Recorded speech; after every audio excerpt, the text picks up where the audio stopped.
নমস্কার সবাইকে, everyday vibes চ্যানেলে আপনাদের স্বাগতম। তো আপনারা সবাই কেমন আছেন? আশা করি সবাই ভালো আছেন। তো ভগবানের কৃপায় আমিও ভালো আছি। তো আজকের দিনটা শুরু করব। তো আপনারা সঙ্গে থাকুন। আপনারা সঙ্গে থাকলে আমিও একটু আশ্বাস পাবো। তো সবাই সঙ্গে থাকুন, দেখতে থাকুন। আমাদের ছাদে গাঁদা ফুল গাছ লাগানো হয়েছিল, তো শেষের দিকে গাছগুলি, যার কারণে ফুলটা একটু দেরিতে ফুটছে। তো এই তো দেখেন। তো এখন সকাল 11টা বাজে। তো সকাল সকাল ভাত ডাল বসিয়ে দেওয়া হয়েছে। তো মসুরির ডাল টমেটো দিয়ে রান্না হবে, আর এখানে ভাত, তার সাথে তো আবার ইলিশ মাছ ফ্রিজে ছিল, সেটা বের করে ভিজানো হয়েছে। আর এখানে টমেটো ডালের জন্য, মাছের ঝোলের জন্য আলু বেগুন কেটে নেওয়া হয়েছে, সাথে পেঁয়াজ রসুন কচু শাক রান্না করবো একটু, তার জন্য কেটে নিলাম। তো দেখুন, সাথে থাকুন আপনারা সবাই। এখন ডাল হয়ে গেছে, সোমবার দিব বা পোড়ন দিব, এক একজন এক এক ভাষায় যা বলে, মানে আঞ্চলিক ভাষা আছে আমাদের। তো আমরা তো অনেক সময় পোড়নও বলি, আবার সোমবারও বলি। তো এখন টমেটোর ডাল, তো এই জন্য সরিষা পোড়া দেওয়া হবে, সরিষা পোড়ন দেওয়া হবে। তো ওই যে আমরা আঞ্চলিক ভাষা বলতে বলতে অভ্যস্ত। তো এই দেখেন, শুকনা মরিচ ফোড়ন দেওয়া হলো। তো এই যে একটু ভাজা হবে, ভাজা হোক।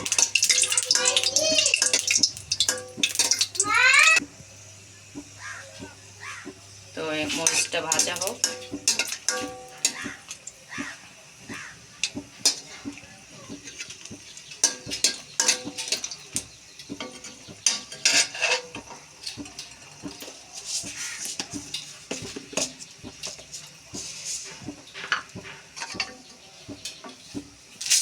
এখন সরিষা ফোড়ন দেওয়া হলো,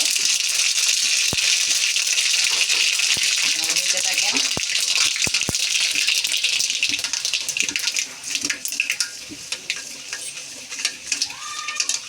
তো সরিষা ফোড়নটা ভাজা হয়ে গেছে।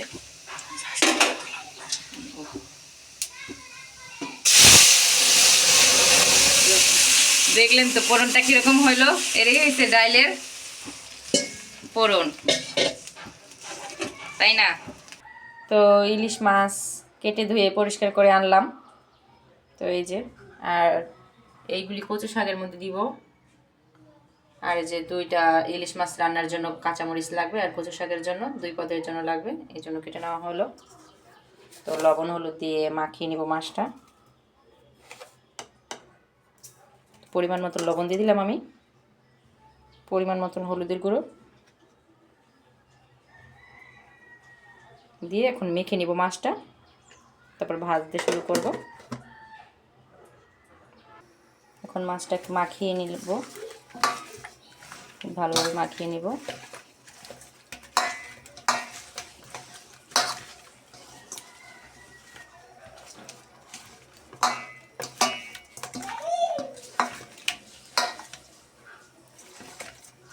তো মাখানো তো কমপ্লিট, এখন এগুলোকে ভাজবো। তো আপনারা দেখতে থাকুন। তো কড়াইতে বসিয়ে দিলাম, এখন মাছ ভাজার জন্য তেল দিয়ে দিব কড়াইতে। তেল গরম হয়ে গেল, এখন মাছগুলো এক একে ভেজে নেব।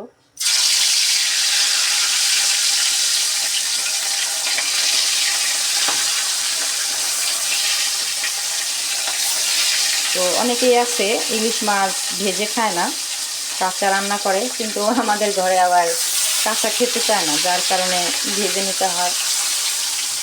অনেকে আবার সরষে ইলিশটাও করে। হ্যাঁ, সরষে ইলিশটা আমরাও করি, ভালো লাগে খাইতে। সরষে ইলিশটা তখন কাঁচা করলে বেশি টেস্ট হয়। তো মাছগুলো ভাজা হোক।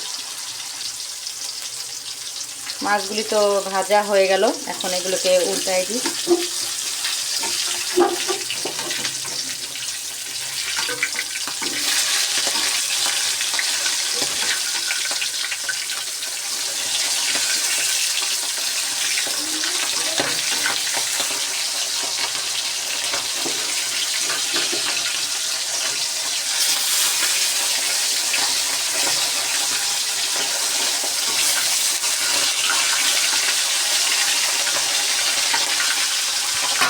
তো মাছগুলো তো এক পিঠ ভাজা হলো, আর এক পিঠ ভাজা হোক।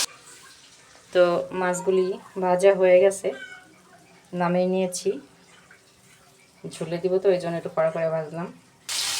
আরও কিছুটা মাছ ছিল, সেটা আবার দিয়ে দিলাম, এটাও ভাজা করে নেব। তো মাছ এই খোলাটাও ভাজা হয়ে গেল,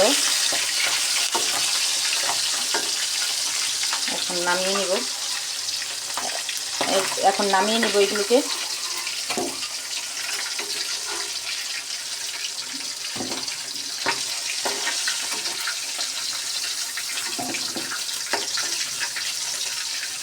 মাছ থেকে অনেক তেল বের হয়েছে, এক্সট্রা তেল যা দিছি মনে হয় ওইগুলো রয়ে গেছে। এরকম মাছের তেল ছিল আজকে অনেক। এখন এই তেলেই কালো জিরে ফোড়ন দিব।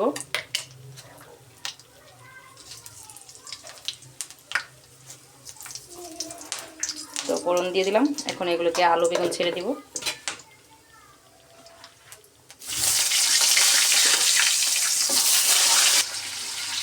এখন আলু বেগুনগুলোকে একটু ভাজবো।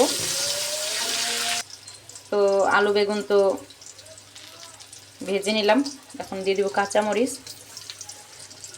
চেরা কাঁচামরিচ দিয়ে দিলাম।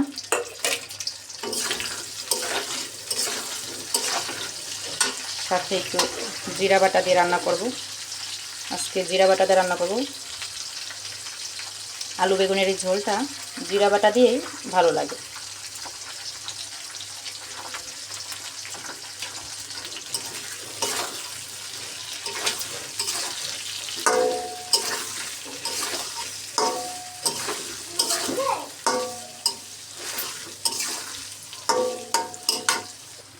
তো জিরা বাটা দিয়ে একটু নেড়ে চেড়ে নিলাম, হালকা একটু ভাজা করে নিলাম। জিরা বাটাটা যেন একটা কাঁচা ফ্লেভার সরে যায়, এই জন্য আর কি।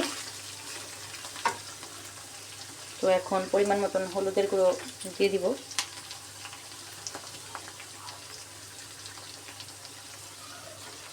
আর সামান্য একটু মরিচের গুঁড়ো দিব, বেশি দিব না, কাঁচামরিচ দিয়েছি তো।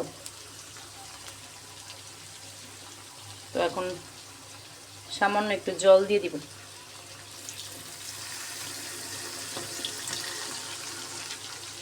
দিয়ে মশলাটা ভালোভাবে কষে নিব। লবণটা এখন দিব না, লবণটা দিলে বেগুনটা একদম নেতিয়ে যাবে, এর কোনো চিহ্নই থাকবে না। এখন লবণ দিয়ে দিব পরিমাণ মতন, যে যেরকম খান আর কি, পরিমাণ মতন দিয়ে দিলাম। এখন জল দিয়ে দিব, মশলাটা কষানো হয়ে গেছে, ভাজা ভাজা করে নিয়েছি, এখন জল দিয়ে দিব। মশলা কষানো হয়ে গেছে, জল দিয়ে দিব। ঝোলের জন্য পরিমাণ মতন জল দিয়ে দিলাম, পরিমাণ মতন দিয়ে দিলাম।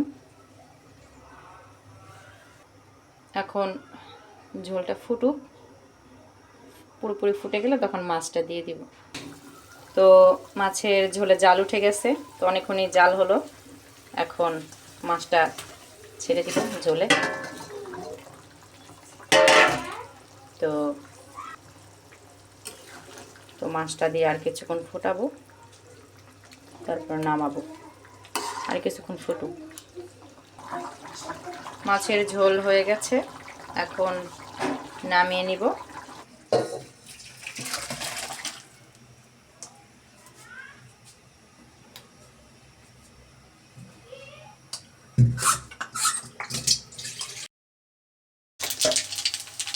তো কচু শাক রান্না হবে। কচু শাক রান্নার জন্য শুকনো মরিচ ফোড়ন দেওয়া হলো, তার সাথে কালো জিরে আর তেজপাতা ফোড়ন দেওয়া হলো। এখন দিয়ে দেওয়া হবে পেঁয়াজ রসুন। কচু শাকে পেঁয়াজ রসুনটা খুব ভালো যায়, মানে কচু শাকের ফ্লেভারটা খুব ভালো আনে। তো ভেজে নিই লাল করে। কচু শাকটা সেদ্ধ করে ঝরানো হচ্ছে। তো না ঝরলে তো ভালো টানবে না, এই জন্য ভাজতে গেলে তাই ঝরা দেওয়া হয়েছে। পেঁয়াজ ভাজা হয়ে গেছে, এখন কচু শাক দেওয়া হবে, দিয়ে ভালোভাবে নেড়ে চেড়ে ভাজা করতে হবে। ইলিশ মাছের মাথা দিয়ে কচু শাক ইলিশ মাছের মাথাগুলো ভাজা হয়ে গেছে, ওটা পরে দিব।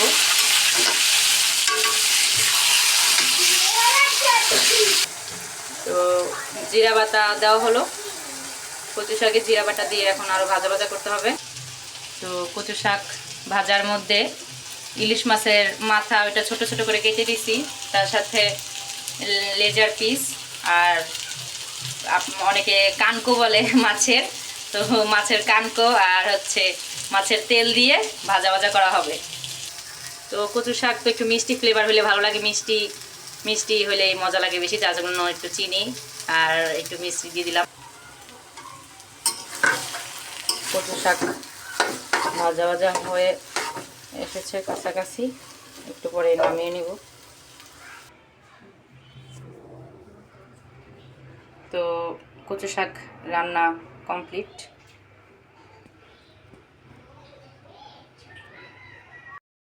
তো আজকের মতো তো রান্না কমপ্লিট। তো যদি আপনাদের ভালো লেগে থাকে তবে একটা শেয়ার করে দিবেন, আর সাবস্ক্রাইব করতে ভুলবেন না, তার সাথে একটু লাইক কমেন্ট করবেন। তো আমার পাশে থাকবেন সব সময়। তো সবাই সুস্থ থাকেন, ভালো থাকেন। তো আবার পরে দেখা হবে। তো এই পর্যন্তই আজকে।